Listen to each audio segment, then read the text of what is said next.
सोमवती अमावस्या व्रत कथा। एक गरीब ब्राह्मण परिवार था। उस परिवार में पति पत्नी के अलावा एक पुत्री भी थी। वह पुत्री धीरे धीरे बड़ी होने लगी। उस पुत्री में समय और बढ़ती उम्र के साथ सभी स्त्रियोचित गुणों का विकास हो रहा था। वह लड़की सुंदर, संस्कारवान एवं गुणवान थी, किंतु गरीब होने के कारण उसका विवाह नहीं हो पा रहा था। एक दिन उस ब्राह्मण के घर एक साधु महाराज पधारे। वह उस कन्या के सेवा भाव से काफ़ी प्रसन्न हुए। कन्या को लंबी आयु का आशीर्वाद देते हुए साधु ने कहा कि इस कन्या की हथेली में विवाह योग्य रेखा नहीं है।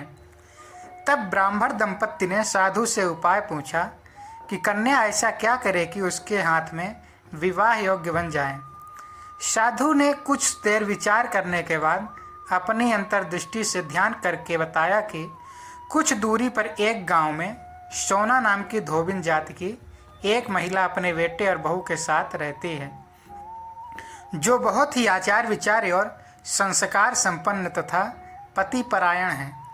यदि यह कन्या उसकी सेवा करे तो और वह महिला इसकी शादी में अपने मांग का सिंदूर लगा दे तो उसके बाद इस कन्या का विवाह हो तो इस कन्या का वैधव्य योग मिट सकता है। साधु ने यह भी बताया कि वह महिला कहीं आती जाती नहीं है। यह बात सुनकर ब्राह्मणी ने अपनी बेटी से धोबिन की सेवा करने की बात कही।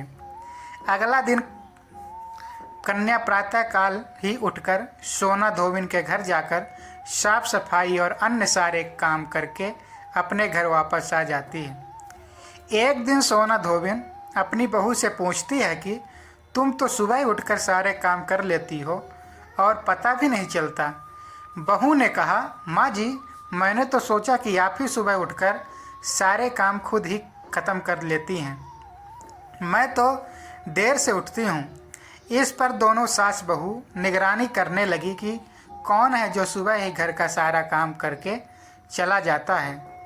कई दिनों के बाद धोबिन ने देखा कि एक कन्या मुँह अधेरे घर में आती है और सारे काम करके अपने घर चली जाती है। जब वह जाने लगी तो सोना धोबिन उसके पैरों पर गिर पड़ी।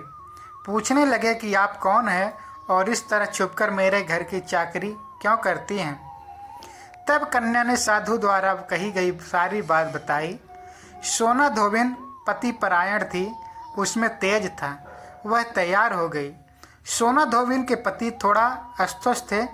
उसने अपनी बहू से अपने लौट आने तक घर पर ही रहने को कहा। सोना धोबिन ने जैसे ही अपने मांग का सिंदूर उस कन्या की मांग में लगाया, उसका पति मर गया। उसे इस बात का पता चल गया। वह घर से निराजल ही चली थी, यह सोचकर कि रास्ते में कहीं पीपल का पेड़ मिलेगा तो उसे भंवरी देकर और उसकी परिक्रमा करके ही जल ग्रहण करेंगे। उस दिन सोमवती अमावस्या थी। ब्राह्मण के घर मिले पुए पकवान की जगह उसने ईंट के टुकड़ों से 108 बार भंवरी देकर 108 बार पीपल के पेड़ की परिक्रमा की और उसके बाद जल ग्रहण किया।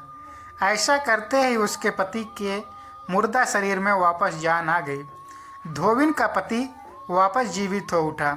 इसीलिए सोमवती अमावस्या के दिन से शुरू करके जो व्यक्ति हर अमावस्या के दिन भंवरी देता है उसके सुख और सौभाग्य में वृद्धि होती है। पीपल की पेड़ में सभी देव का वास होता है। अतः जो व्यक्ति हर अमावस्या को न कर सके तो वह सोमवार को पड़ने वाली अमावस्या के दिन 108 वस्तुओं की भंवरी देकर सोना धोबिन और गौरी गणेश का पूजन करता है। उसे अखंड सौभाग्य की प्राप्ति होती है। ऐसी प्रचलित परंपरा है कि पहली सोमवती अमावस्या के दिन धान, पान, हल्दी, सिंदूर और सुपारी की भंवरी दी जाती है। उसके बाद की सोमवती अमावस्या को अपने सामर्थ्य के हिसाब से फल, मिठाई, सुहाग सामग्री, खाने की सामग्री इत्यादि की भंवरी दी जाती है और फिर भंवरी पर चढ़ाया गया सामान किसी सुपात्र ब्राह्मण, ननद या भांजे को दिया जा सकता है। बोलिए सियावर रामचंद्र की जय। हर हर महादेव।